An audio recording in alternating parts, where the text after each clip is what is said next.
What's up, guys? This is Protech Gaming, and today I was going to bring to you a little review of this game called MXGP. This game is created from the same makers who make a lot of those street bike games. I forget what they're called. I don't know. It's some GP style game, whatever. The last motocross game that these people made was called Mud, and supposedly it didn't turn out too good.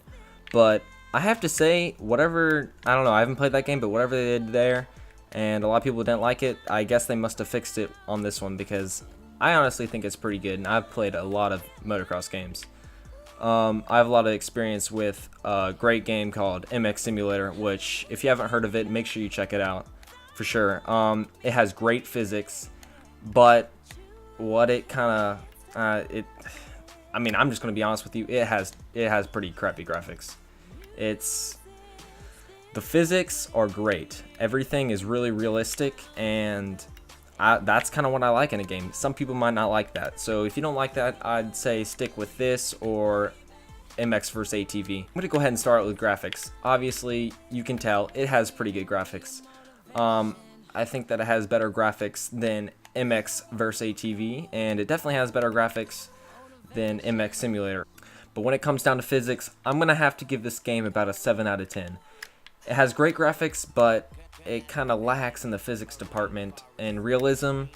But if you're just looking to have fun, you're looking for an arcade game, you don't really care if it's that realistic or not, then this is a great game. And it's not super expensive either. I'm pretty sure you can even find it on the PS Vita, so if you have one of those, hey, you know, you're on the go, it's great to game with.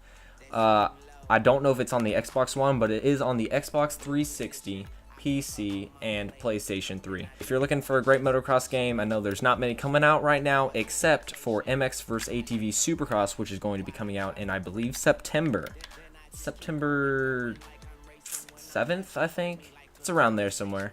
But I can't wait for that to come out. I'll make sure that when it does, I will get a review up on that, compared to this game, compared to MX Simulator, and yeah, see how it goes.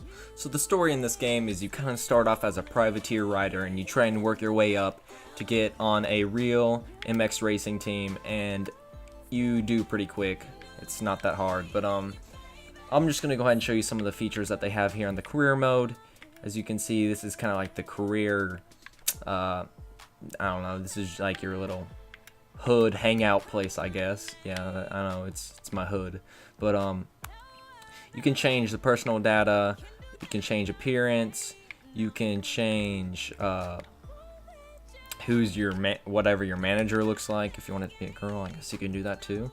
But you can see standings, how you finished in races, who leads what, and then I don't really know what the point of this is, but I guess you can kind of see it like makes these magazines after like each race, and whoever won's kind of like on there. So you have a little computer here. You know, this is kind of just stuff you can find out on your own. But basically you have a season. I think it's only one season. I don't know, but there is a good bit of races, and each one has 2 motos and a practice and a qualifying. Although that is true, you can just skip straight to the races or do the qualifying then the races. It actually takes a good bit of time. Each race is 3 laps, so it's not huge. The lap times are probably around a minute and a half though, so you know, you can kind of judge on how long that is. I've almost finished this up here. I'm on this level, whatever this is, I don't know.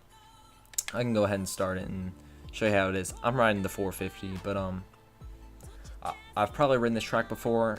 I don't know how many tracks they have, but they have a good bit, and the tracks are pretty good. I honestly like them better than the MX vs ATV tracks, but when it compares to the MX Simulator tracks, I'm gonna have to go with MX Simulator because it has the feature to make your own tracks. It's great. You can make your own tracks. You can download tracks that other people have made. Some people are really good at it, I can tell you that.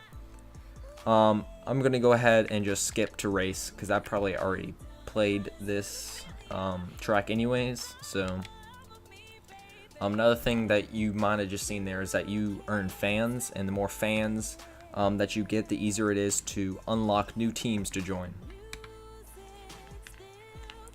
So I'm going to go ahead and just go to track. You can also customize suspension setup and stuff like that. I didn't really get into it because I didn't think, I mean, it doesn't really affect me that much. In MX Simulator, you can also do all that stuff, except it's even more detailed. You can change every little aspect of that game, whether it's like spring rate, like the fork oil level, gear ratios. You can change everything in that game. It is pretty awesome. I will make sure to do a review of that game soon. And yeah, I kind of just wiped out right there. In this game, there is 2 ways to control your bike. You set one for each joystick. One is the way that the rider leans, and one is the way that the bike steers. So this is kind of like the MX vs ATV Reflex and Alive, which I do like, but the physics system of using these 2 joysticks isn't as good. One thing that I don't like about this game that I do like about MX vs ATV is that the dirt in this game it doesn't really form like it does in MX vs ATV. Like, ruts kind of form in that game, and you can actually ride into them. The dirt does move in this game. You can see the dirt move as you kind of like go into it, but it doesn't actually affect the riding. You can't actually make ruts or anything. The whipping in this game is kind of weird. You kind of just push one of the joysticks to the side, so it's not very freestyle whipping. It kind of does it on its own, and it kind of looks the same every time. That's definitely one thing I like about MX vs ATV a lot better, and MX Simulator, I like that even better. You don't have to listen to me telling you what I think is better. I personally just like more realistic games, so I have to go with MX Simulator. But this game is great if you're just looking to have fun. You know, you don't have to be great to play this game, and there's not a learning curve or anything on it like there is on MX Simulator, which takes a very long time to learn, and it is a pain in the butt, and you are going to get mad. But it's worth it in the end. This game, you can kind of just hop on. You don't have to worry about getting frustrated when you can't turn around a corner or something like that. While on here, you can kind of just throw the joystick to the side and you're not going to crash. If you're just looking to have fun, you're into motocross, or even if you're not, maybe you just want to try it out, this is definitely a good game to start with. And if it turns out you like it and you really want to do motocross games, then I would suggest MX Simulator. But otherwise, I would stick to this and MX vs ATV. Alright guys, well that wraps it up for today. Thanks for watching. If you have any other questions about this game, make sure to leave a comment. I will definitely get to them. So yeah, thanks for watching. Don't forget to subscribe.